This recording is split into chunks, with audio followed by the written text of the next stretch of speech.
PM Narendra Modi અનુસરી રહ્યા છે અને પીએમનું પણ સ્વાગત કરવામાં આવ્યું છે। આદિવાસી સમાજના લોકો પણ ભવ્ય રીતે તેમનું સ્વાગત કરી રહ્યા છે, પરંપરા મુજબ આ સ્વાગત કરી રહ્યા છે।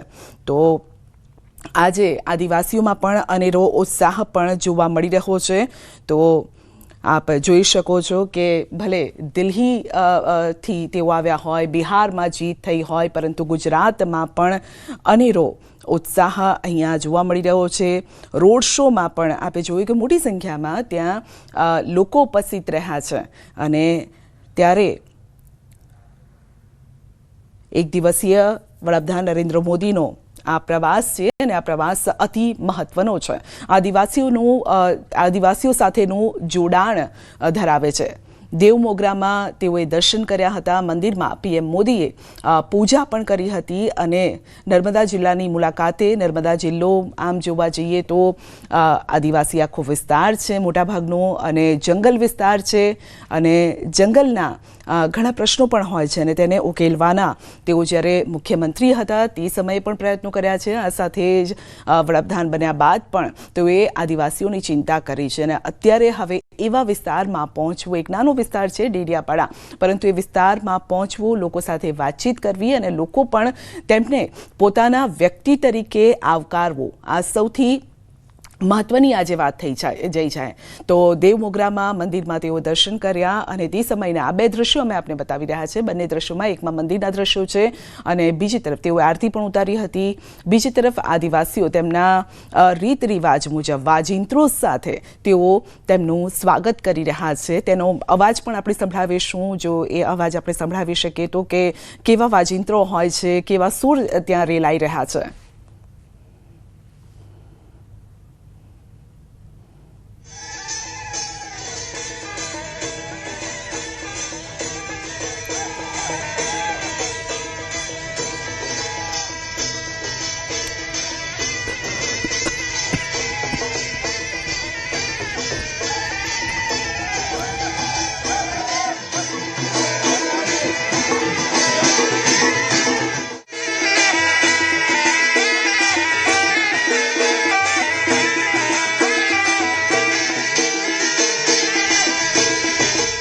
તો આપણે સાંભળ્યું કે આ સંગીત એ આપને આદિવાસી સમાજ સાથે સીધું જોડી રહ્યું છે।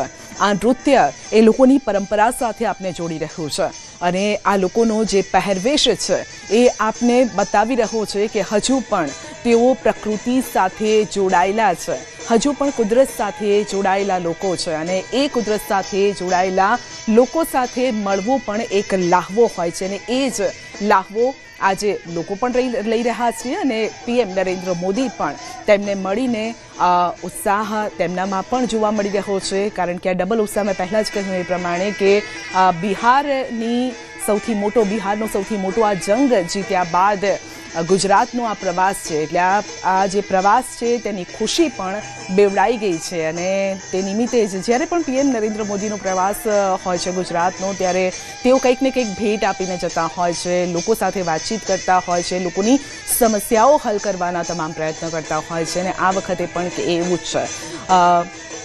બિરસા મુંડાની 150મી આ જયંતિ અને જે નિમિત્તે તેઓ ગુજરાતના આ પ્રવાસે છે અને સીધો આદિવાસી સમાજ સાથે જોડાણનો આ પ્રયાસ છે। કારણ કે 150મી આ જયંતિ છે અને જેને લઈને આદિવાસીઓમાં એક ઉત્સાહ પણ છે કારણ કે પીએમ સાથે મળવાનો ઉત્સાહ છે। આદિવાસી સમાજના લોકોએ પણ તેમનું સ્વાગત કર્યું હતું કારણ કે કહેવાય છે આદિવાસી સમાજના લોકો જ્યારે આપણે પણ મળતા હોય છે એકદમ ભોળા મનના હોય છે, સાદા મનના હોય છે, તેમને વધારે કંઈ નથી જોઈતું।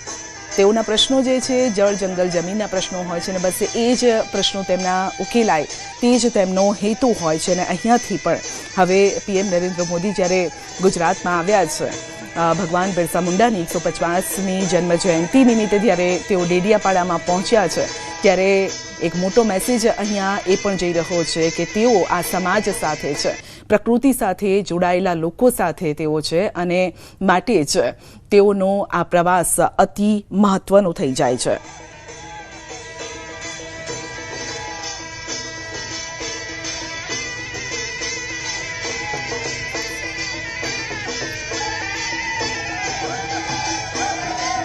તો આદિવાસી સમાજના લોકો પણ તેમનું સ્વાગત કરી રહ્યા છે. તેઓ ગુજરાતમાં પહોંચ્યા બાદમાં તેઓએ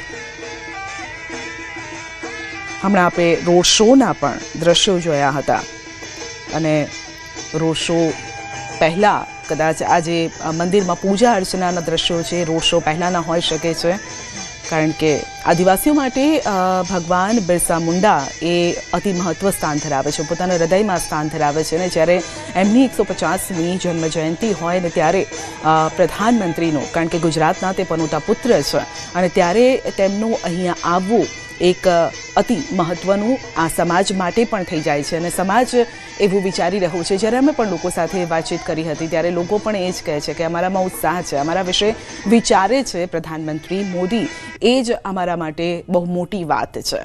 તો જે પ્રશ્નો છે, કારણ કે હજુ પણ જંગલ વિસ્તારમાં રહેતા હોય, નાની ઝૂંપડીમાં રહેતા હોય, ત્યાં અનેક પ્રશ્નો હોય છે, પરંતુ એના ઉકેલ વિશે વિચારવું એ પણ મોટી વાત છે.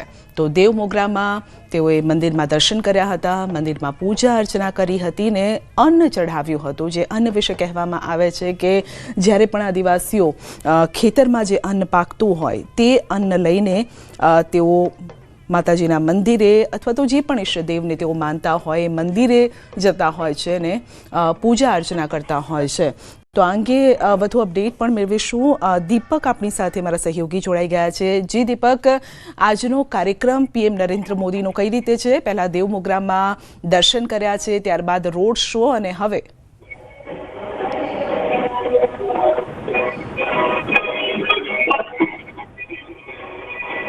જી દીપક.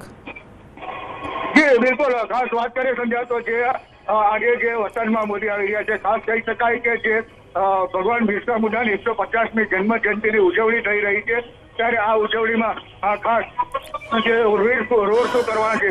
પ્રથમ હાલ જે દેવ માતાના મંદિર જે છે ત્યાં પહોંચી ચૂક્યા છે, એટલે દેવ માતાના મોગરાના મંદિરેથી સીધા જેઓ હેલીપેડ ખાતે આવી પહોંચે ને હેલીપેડ ખાતેથી તેઓ રોડ શો કરશે. રોડ શો કરી અને ખાસ કહી શકાય કે જે ભગવાન બિરસા મુંડાની જે પ્રતિમા છે તેને પુષ્પાંજલિ અર્પિત કરવામાં આવશે. ત્યારબાદ તેઓ રોડ શોથી દ્વારા સભા સ્થળ સુધી આવી પહોંચશે. એટલે કહી શકાય કે જે ભગવાન બિરસા મુંડાની જે આજે 150મી જન્મ જયંતિની ઉજવણી જે છે તેને ગૌરવ દિવસ પણ કહેવામાં આવે છે, આદિજાતિ ગૌરવ દિવસ પણ કરવામાં આવે છે, જેની ઉજવણી ધામધૂમપૂર્વક થઈ રહી છે. ખાસ વાત કરીએ તો જે લગભગ 9,700 કરોડના વિકાસના કાર્યોના લોકાર્પણ અને ખાતમુહૂર્તો પણ પ્રધાનમંત્રી નરેન્દ્ર મોદી કરવા જઈ રહ્યા છે, ત્યારે અહીં મોટી સંખ્યામાં જનમેદની ઉમટી પડી છે. હાલ વાત કરીએ તો જે પ્રધાનમંત્રી નરેન્દ્ર મોદી છે જેઓ આજે જે ડેડિયાપાડા છે એ બીજી વાર આવી રહ્યા છે, કારણ કે જેઓ 2003માં જયારે મુખ્યમંત્રી હતા ત્યારે ડેડિયાપાડા આવ્યા હતા અને દેવ માતાના મંદિરને દર્શન પણ કર્યા હતા. ત્યારે આજે ફરીવાર બીજી વાર જયારે તેઓ આવી રહ્યા છે ત્યારે પ્રથમ જ જે માતાજીના જે આદિવાસીની કુળદેવી ગણવામાં આવે છે પાંડોરી માતા, તેના દર્શન કરવા પહોંચી ગયા છે. જી બિલકુલ. અને કાર્યક્રમને લઈને કયા પ્રકારની તૈયારીઓ છે? સભા સ્થળ પર કઈ રીતે આદિવાસી સમાજના લોકો પીએમ નરેન્દ્ર મોદીના સ્વાગત માટે તૈયાર છે? કારણ કે ભીડ જોવા મળી રહી છે, કેસરિયા સાફા સાથે સફેદ વસ્ત્રોમાં આદિવાસી સમાજના લોકો નારા લગાવતા પહોંચી રહ્યા છે. બિલકુલ, ખાસ વાત કરીએ તો જે મોટી સંખ્યામાં જે જનમેદની ઉમટી છે, ત્યારે આજુબાજુના જે આદિવાસીઓ જે છે આદિવાસીઓ પણ પોતાના જે બિરસા મુંડા ભગવાનની ઉજવણીમાં પહોંચ્યા છે અને જે મોટી સંખ્યા એટલે કે લગભગ 1 લાખથી વધુ જનમેદની ઉમટી છે. જેમાં સાધુ સંતો છે જેઓ પણ ભગવાન બિરસા મુંડાના જન્મ જયંતિની ઉજવણીમાં આવી ચૂક્યા છે. કહી શકાય કે જે ભગવાન બિરસા મુંડા જે છે એ એક ઝારખંડમાં જન્મેલા હતા અને એ આદિવાસીઓને ઉત્થાન માટેના તમામ કામ કરતા હતા. 25 વર્ષની વયે એમનું મૃત્યુ થયું હતું. શહીદ થયા હતા. તે શહીદને લઈને આજે આદિવાસીઓ જે છે એ પોતાના ભગવાન એટલે કે જે બિરસા મુંડાને ભગવાન માને છે, જેને લઈ આજે ઉજવણીમાં મોટી સંખ્યામાં જનમેદની પણ ઉમટી રહી છે. જી બિલકુલ, આપનો આભાર અમારી સાથે જોડાવા બદલ. તો ડેડિયાપાડા અત્યારે નરેન્દ્ર મોદીમય અત્યારે બની ગયું છે, આદિવાસી સમાજમાં પણ ઉત્સાહ.